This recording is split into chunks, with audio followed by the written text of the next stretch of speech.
warahmatullahi wabarakatuh. Halo pemirsa, senang sekali saya Putri Aisyah kembali hadir menyapa Anda kali ini di program acara TOP, Terobosan OPD. Dan tentunya Putri tidak sendiri dong. Udah ada di sini Ketua KPU Kabupaten Pekalongan, ada Ibu Lailatul Iza. Ibu, gimana kabarnya Bu? Alhamdulillah baik Mbak Putri. Alhamdulillah, sehat ya Bu ya? Sehat. Baik, ini juga wajahnya cerah sekali ya Bu Iza ya. Saya jadi seneng lihatnya kayak gitu nih pemirsa ya. Ini lagi sibuk apa berarti Bu akhir-akhir ini?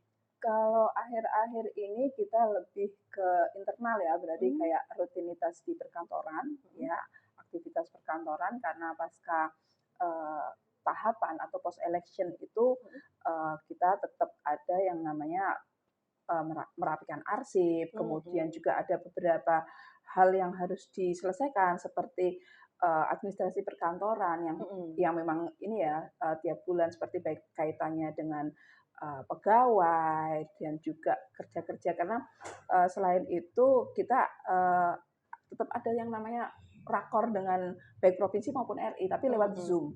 Iya. Itu hampir setiap minggu itu ada dan setiap minggu dan alhamdulillah ya baik yang untuk komisioner maupun sekretariat itu kadang-kadang dalam satu hari itu bisa 3 sampai 4 Zoom dalam satu hari. Luar biasa Ini, sekali ya. Jadi mungkin nggak terlalu terekspos, jadi memang lebih banyak ke kegiatan perkantorannya. Selain itu memang masih ada juga sih beberapa yang kaitannya dengan persiapan nanti pada waktu akan ada tahapan berikutnya. Oh, iya. Jadi ada beberapa hal yang juga kita persiapkan, tapi yang jelas lebih banyak mungkin memang di rutinitas perkantoran yang berkaitan dengan kepegawaian, penguatan kelembagaan seperti itu. Jadi banyak hal sih sebenarnya, cuman nggak sehetik ketika tahapan gitu ya. Kalau tahapan kan memang DBID-nya itu sudah ditentukan nih, hari ini harus apa, sekian harus ngerjain apa, harus selesai gitu ya. Kalau sekarang mungkin lebih bahasanya nggak ada waktunya itu nggak ditentukan, tapi dalam 1 bulan itu sudah harus menyelesaikan baik itu kaitannya dengan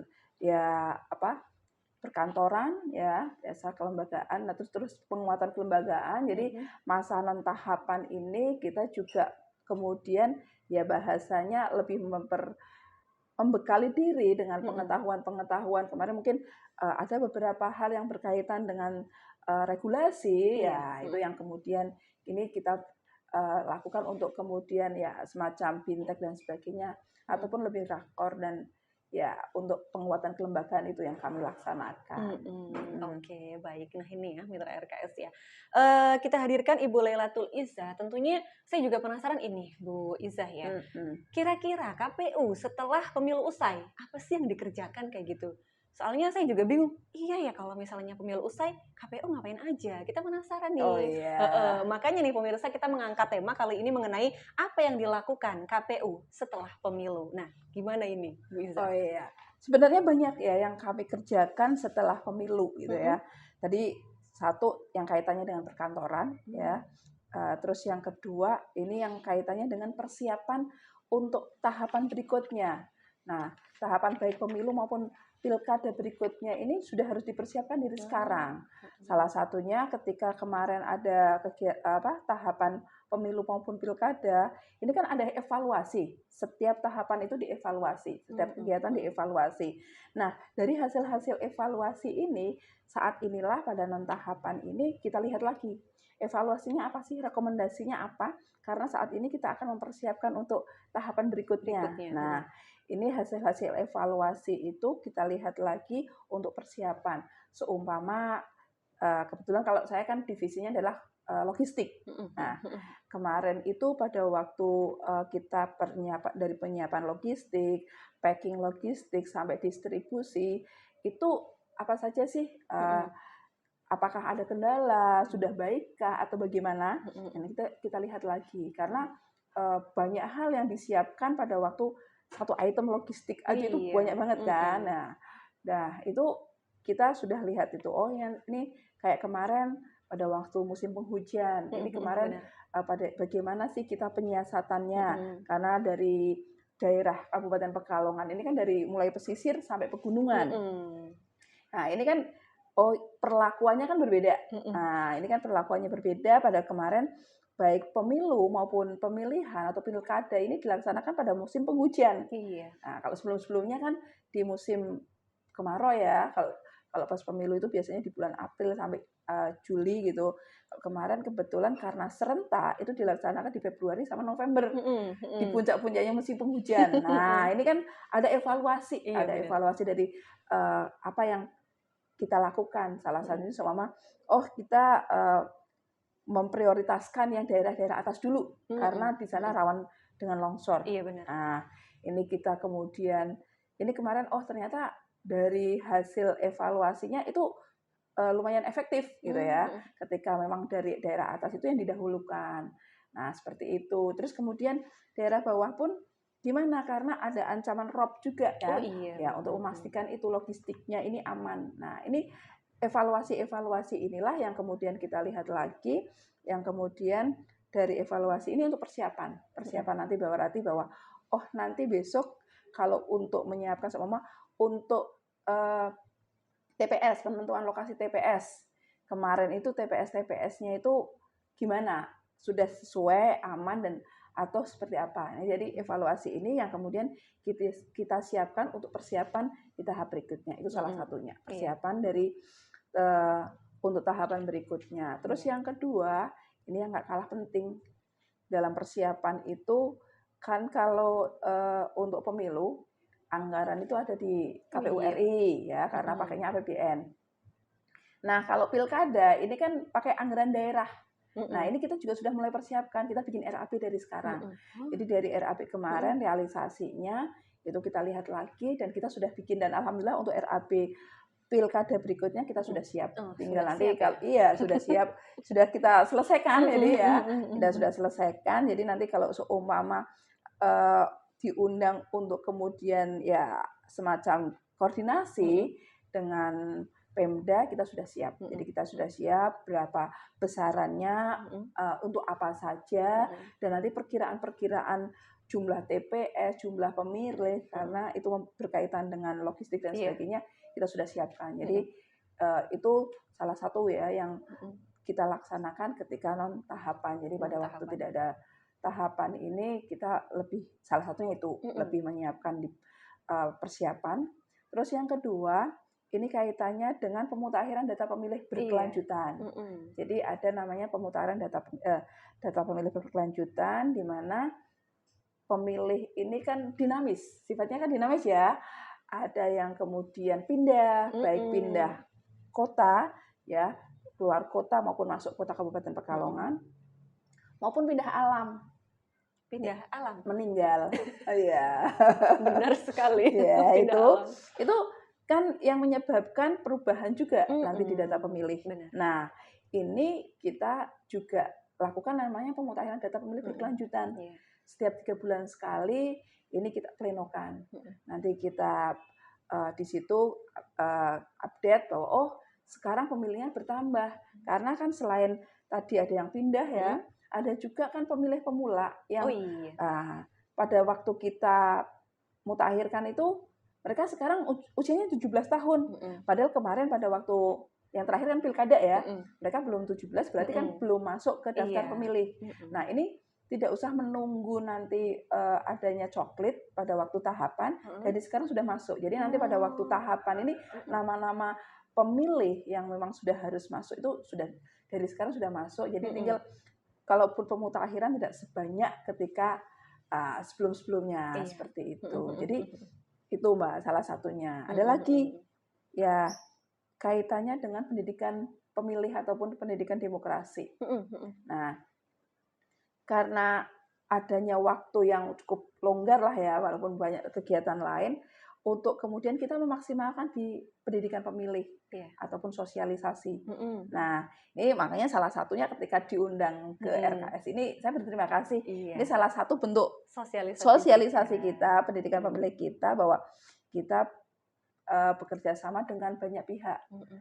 Karena banyak pemilih pemula itu di sekolah, Mm-mm. ya kita ini sudah mulai menyasar bahkan sampai SMP, bukan hanya SMA. SMP sudah? Ya, kita kalau untuk SMP itu kita mulai memperkenalkan demokrasi.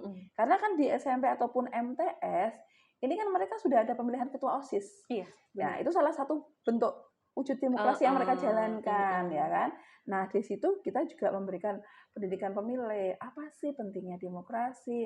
Apa sih kemudian makna demokrasi dan sebagainya. Makanya kalau yang sekarang ini masih SMP, di tahun 2029 bisa saja mereka sudah 17 tahun. Iya, benar. Makanya kita tidak hanya kepada anak-anak SMA ataupun murid-murid SMA saja, ataupun SMA sederajat. Gitu. Dan kita lanjut lagi nih Bu, mengenai pemutahiran data. Seberapa pentingnya ini Bu? Penting sekali ya, karena dari pemutahiran data pemilih ini nanti berkaitan dengan penyiapan logistik. Ya kan? Surat suara yang harus disiapkan kan itu berkaitan dengan jumlah pemilih. Kan? Setiap TPS itu ditentukan berapa maksimal jumlah pemilihnya. Di situ kan nanti tiap pemilih harus dapat kan, berarti dia harus tahu lah pasti nanti kan jumlah pemilih semuanya ditambah bisa 2 ataupun 2,5% ya, tergantung apa pemilu atau pemilihan itu ya.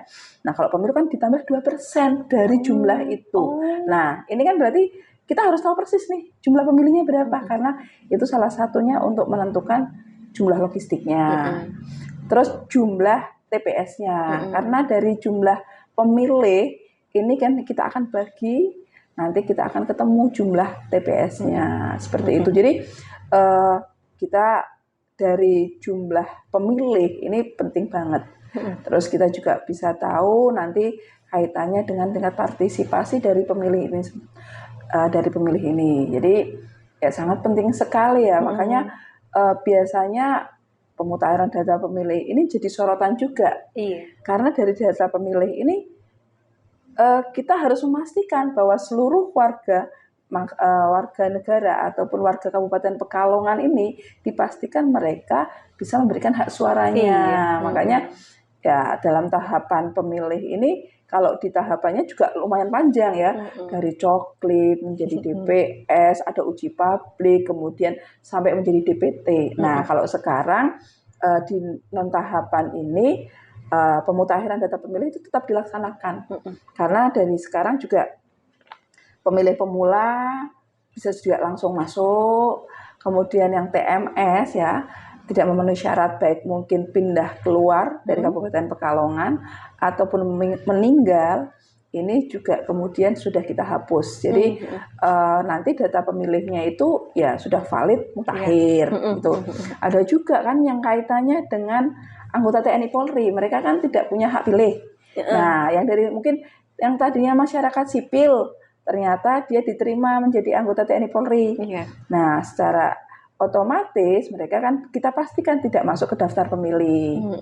Ataupun sebaliknya, dari yang tadinya anggota TNI Polri aktif, karena mereka memasuki usia pensiun, nah akhirnya kita data menjadi pemilih, karena ketika sudah tidak jadi anggota aktif, ini hak pilihnya dikembalikan. Nah, ini untuk pemutahiran data pemilih ini makanya karena sangat krusial dan biasanya ini menjadi sorotan dan bahkan biasanya salah satu yang menjadi sengketa itu ya, itu kan di situ sengketa pemilu atau pemilihan itu salah satunya dari daftar pemilih ini. Nah gitu, makanya kalau dulu itu ya cuman pada waktu tahapan, kalau sekarang di non tahapan tetap berlanjut, kita tetap memutakhirkan data pemilih. Baik, ini berarti KPU ada kerjasama dengan Disduk Capil, Bu? Kalau kerjasama itu di tingkatan RI. Jadi kalau untuk data pemilih, ini Capil kan melaporkannya ke Kemendagri. Nah, jadi KPU RI kerjasamanya dengan Kemendagri. Nah, dari situ nanti untuk KPU Kabupaten itu kita menerima dari KPU RI. Jadi langsung dari KPU RI, data yang sudah ini sama KPU RI sudah disinkronkan, itu kemudian diturunkan kepada tingkat kota kabupaten untuk kemudian kita validasi lagi. Makanya pada waktu pemutahiran data pemilih berkelanjutan ini, yang tiap 3 bulan itu kita plenokan, kita ada juga namanya Coktas. Coktas itu coklit terbatas, pencocokan dan penelitian data yang terbatas. Jadi kita ambil sampling Ini kan dari sekian yang diturunkan, sekian ribu data dari RI yang kita turunkan, yang kemudian harus kita olah lagi, kita mutakhirkan, apakah itu bisa masuk ke data pemilih atau seperti apa gitu ya. Kemudian kita ambil sampling, kayak salah satunya kemarin pada waktu kita melaksanakan Coktas itu, ada orang-orang yang usianya di atas 100 tahun. 100 tahun. 100 tahun dan itu apa ya, dijadikan kok masih ada di DPT, ini kan kemudian diragukan apakah masih benar-benar hidup atau enggak. Nah, akhirnya kita lakukan Coktas itu. Kita datangi dan ternyata orang-orang yang usianya di atas 100 itu masih hidup dan masih sehat. Masih salah satunya dari kebetulan yang saya yang datang ke sana Coktasnya itu di daerah Limbangan Karanganyar. Itu usianya 101, ibu-ibu masih sehat, masih biasa ke kebun, masih suka ya nanam-nanam apalah kayak itu. Walaupun mungkin tidak ini ya, tapi masih sehat, masih ini, malahan ya kita ngobrol gitu bahwa ternyata ya mungkin dianggapnya meragukan lah ya, aku masih benar gitu, tapi 100 ternyata tahun 100 tahun ya, di atas 100 tahun. Jadi dari sekian pemilih yang usianya di atas 100 ketika kita datangi ternyata masih hidup kayak gitu. Jadi itu salah satu elemen yang kita ada uji ya di Coktas itu ya. Ada beberapa hal lain lagi. Jadi pemutahiran data pemilih tidak berhenti di ketika tahapan ada gitu. Jadi berlanjut terus. Ya, iya, karena memang sangat krusial. Jadi mungkin kalau kerjasamanya untuk data pemilih ini di tingkatan RI. Jadi nanti kita memang tetap berkoordinasi. Jadi bahasanya dengan Dukcapil Kabupaten Pekalongan tetap koordinasi. Karena setiap 3 bulan pada waktu pleno kita juga undang. Karena bagaimanapun Capil ini yang punya data. Kita hanya pemakai ya, data penduduk itu kan punyanya Capil. Kita hanya pemakai saja. Makanya untuk itu kita berorganisasi dengan mereka, kemudian dengan data-data kita. Seperti itu. Oke, baik. Nah, ini Bu mengenai tadi sengketa ya. Nah, kira-kira gimana nih kalau misalnya ada gugatan dari peserta pemilu yang tidak puas seperti itu? Iya. Ini kan ada bahasanya kanal-kanalnya ya. Kalau kemudian untuk pemilu maupun pilkada, kalau kemudian peserta merasa tidak puas dengan hasil ya, itu nanti kan masuknya ke ranah MK. Nah, nanti sengketanya di situ. Ataupun yang lainnya ya. Jadi nanti dilihat tergantung dari sengketanya apa. Tapi kebanyakan kalau hasil pemilu itu di MK. Nah, MK Mahkamah Konstitusi di situ nanti tinggal tergantung ini yang digugat apa. Tapi untuk bersengketa di MK juga ada bahasanya beberapa batasan-batasan. Salah satunya semua kalau pilkada ya atau pemilu, ini yang bisa diteruskan untuk berperkara di MK ini, ini selisihnya di bawah 1% seperti itu dan sebagainya dan sebagainya. Jadi tidak semua kemudian ketidakpuasan dari peserta ketika merasa tidak puas nih dengan hasil pemilunya atau pilkadanya, kemudian mereka bisa semuanya menggugat. Ketika menggugat pun mereka harus siapkan alat bukti yang komplit. Habis itu dengan kemudian ada batasan-batasan apakah perkara itu bisa diteruskan atau kemudian tidak. Seperti itu. Gitu. Berarti nggak semuanya bisa langsung menggugat kayak gitu ya? Kalau menggugat mendaftar bisa, register dulu bisa gitu ya. Tapi setelah itu ada bahasanya sebelum sengketa ini diteruskan, mereka ada semacam di-review dulu lah bahasanya. Filter gitu. juga mungkin ya? Iya, di-filter karena banyak sekali kan. Ternyata. Ratusan kan kabupaten kota, 514 kali kabupaten kota. Nah, ini kan sangat banyak sekali. Kemarin saja untuk pilkada itu sengketa sampai di atas 200-an. 200-an? Iya, 200 Kemarin yang mendaftar. Iya. Kalau kan dari seluruh Indonesia, MK-nya satu. Nah, ini mengadili sengketa-sengketa pilkada maupun pemilu seluruh Indonesia. Makanya kan ada batasan-batasan itu kan. Jadi dilihat kelengkapannya dan sebagainya. Karena kalau semuanya ini energinya mereka kan nggak juga ya. Dan itu untuk kemudian dari hasil hasil pemilu itu bisa kemudian menjadi ya keputusan ini kan nunggu juga. Kalau bahasanya kalau tidak ada pun kita nunggu dari registernya dari MK. Nah, kayak kemarin alhamdulillah baik pemilu maupun pemilihan kita nggak ada sengketa. Itu kita nunggu juga hasil registernya. Oh, registernya Kabupaten Pekalongan tidak ada sengketa. Bisa lanjut kemudian menetapkan hasilnya, kemudian bisa diteruskan untuk kemudian ada sumpah janji ataupun sumpah jabatan, seperti itu pengangkatan jabatannya. Jadi sebelumnya kita nunggu dulu apakah ada gugatan atau enggak, itu kita nunggu. Nah, apalagi nanti kalau ada gugatan nunggu lagi sampai mereka selesai kan? Iya, tambah lama juga berarti tambah itu. Lama.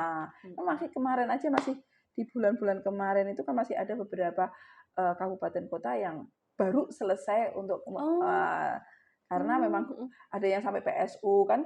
Tergantung nanti hasilnya seperti apa sih dari gugatan itu. Apakah kemudian sudah terjawab ataukah kemudian perlu tindak lanjut yang seperti apa, seperti itu. Nah, kita langsung ke pengarsipan ini, Bu Isa. Kira-kira ada nggak sih kayak kerjasama kayak gitu dengan mungkin Dinas Artus atau mungkin yang lainnya? Iya. Untuk kearsipan ini kita memang ada kerjasama dengan Dinas Kearsipan ya Kabupaten Pekalongan. Bahkan selain kita mungkin kerjasamanya karena banyaknya arsip yang harus kita titipkan juga, karena ya beberapa hal yang retensinya macam-macam itu yang kemudian harus tetap kita simpan. Ini kita kerjasamanya salah satunya adalah untuk menitipkan arsip-arsip hasil pemilu maupun pilkada gitu ya. Nah, ini sudah. Kemudian yang selain itu kita juga ini mengadakan bintek bintek tentang pengelolaan arsip. Ya, tentang pengelolaan arsip ini yang dari narsumnya dari Dinas Kearsipan itu. Dan ini untuk kemudian memberi kesadaran kepada seluruh pegawai KPU Kabupaten Pekalongan tentang pentingnya arsip dan pengelolaan arsip itu sendiri. Terus yang kedua ini juga memberikan mereka pengetahuan cara mengarsipkan. Nah, gitu kan. Karena ternyata setelah kita mengikuti bintek ini ternyata untuk mengarsipkan itu nggak sederhana. Ada bahasanya ada namanya disampuli dulu. Sampulnya itu namanya sampul Samson kayak gitu. Dengan kemudian nanti setelah itu dimasukkan dalam satu kotak-kotak tersendiri yang kemudian kita labeli. Sebelum kau masuk kotak kita juga labeli. Ini ternyata kan ya rigid seperti itu ya. Yang tadinya mungkin kita lebih ke ya pengarsipan sederhana lah ya, dipakai apa yang kayak map besar itu itu ya di kayak gitu kan satu-satu. Nah, ini dari bintek tersebut kita tahu, oh kalau dulu kan pasti dibolongin nanti dimasukkan gitu ya. Nah, itu kan ternyata nantinya lama-lama kan kawatnya bisa berkarat. Itu kan menjadikan bolong-bolong juga. Nah, itu menjadikan apa? Bekas karatnya itu. Nah, itu juga. Makanya kalau sekarang diharapkan ataupun dianjurkan untuk tidak menggunakan itu lagi. Nah, itu salah satu yang kita lakukan ketika kemarin habis bintek itu kita tahu, oh pengelolaan arsipnya. Karena memang dari hasil pemilu maupun pilkada ini kan hasilnya kan dalam bentuk dokumen banyak.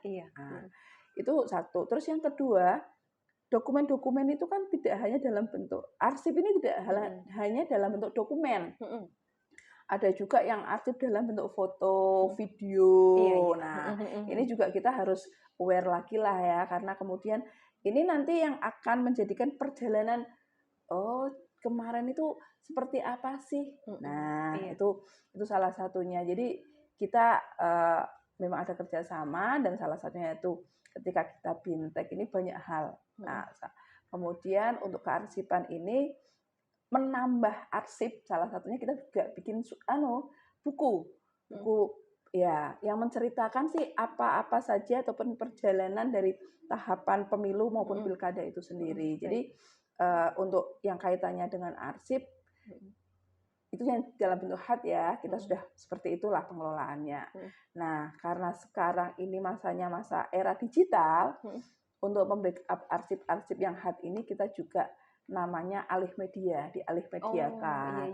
Jadi yang arsip-arsip dalam bentuk HAT ini kita scan dan kemudian kita jadikan dalam bentuk digital seperti itu Mbak Mm-mm. Putri. Oke, nah itu ya pemirsa ya. Jadi kita tahu kayak gitu ya, ternyata pengarsipan itu ya luar biasa agak itu ya. Iya, ternyata Heeh, tidak heeh, sepele ya. heeh, nggak sepele ya, dikirain tinggal ditumbuk-tumbuk aja Iya, enggak. iya. Oke, kita lanjut lagi ke pertanyaan berikutnya ya pemirsa. Ini kira-kira gimana ini Bu Isa ya? Mm-mm. KPU untuk tetap menjaga kepercayaan masyarakat tentang demokrasi kayak gitu, pentingnya demokrasi. Oh iya, ini karena memang KPU ini hasilnya itu kan nanti soal ini ya kepercayaan ya dari hasil Mm-mm. itu. Nah, untuk menjaga kepercayaan masyarakat dengan Mm-mm. apa-apa yang dikerjakan bahkan mungkin hasil dari pemilu maupun pemilihan, salah satu upaya yang kita lakukan adalah kita selalu yang namanya Oh transparansi. iya, Nah, transparansi. transparansi ini masyarakat ini bisa mengetahui kalau pada waktu tahapan apa saja sih tahapan-tahapan saat itu kita sosialisasikan, Mm-mm. kita sampaikan. Terus yang kemudian dari situ kita juga ada medsosnya, medianya ya yang untuk kemudian kita menyampaikan informasi-informasi kepada masyarakat baik lewat web ya. Jadi masyarakat juga bisa mengakses webnya KPU Kabupaten Pekalongan. Mm-mm. Di situ ada informasi-informasi baik itu mungkin apa yang namanya kayak RAB-nya, Iya. terus realisasi anggarannya. Mm-mm. Kemarin itu pilkada dapat berapa miliar sih gitu Mm-mm. ya. Terus itu tuh untuk apa saja. Terus habis itu kita juga upload untuk SPJ-nya. Nah, dari sekian miliar itu digunakan untuk apa saja. Ini transparansi itu kita lakukan untuk di web itu bisa kemudian diketahui. Tuh, terus ataupun produk-produk hukum, keputusan-keputusan, nah ya PKPU dan sebagainya, produk-produk hukum dari KPU ini kita juga bisa dilihat di webnya KPU. Iya. Nah, selain itu untuk menjaga transparansi itu kita juga semuanya ya hasil-hasil baik itu hasil pemilihan ataupun tahapan ataupun kegiatan-kegiatan. Kegiatannya juga. Nah, ini semuanya bisa diakses di web. Selain di web, kita juga untuk memudahkan kegiatan dalam hal sosialisasi kegiatan, ini kita ada medsos yang lainnya, ada FB ya kan. Ini kan karena beberapa generasi kan ya. Jadi ada FB, Twitter juga ada, IG ada, YouTube ada gitu ya. Jadi tinggal monggo mau pakai yang mana untuk mendapatkan informasinya. Benar Seperti banget ya. itu. Jadi kalau mau cari informasi sekarang udah mudah kayak gitu Iya, ya. betul. Benar sekali. Nah, lanjut ini Bu. Tadi KPU kan juga memberikan literasi publik ya kayak tadi masuk ke SMP padahal belum 17 tahun. Iya. Tapi kayak tadi pemilihan OSIS juga kan termasuk demokrasi ya Bu. Mm-mm. Nah, ini kalau untuk kelompok rentan sendiri Bu, ini kira-kira gimana?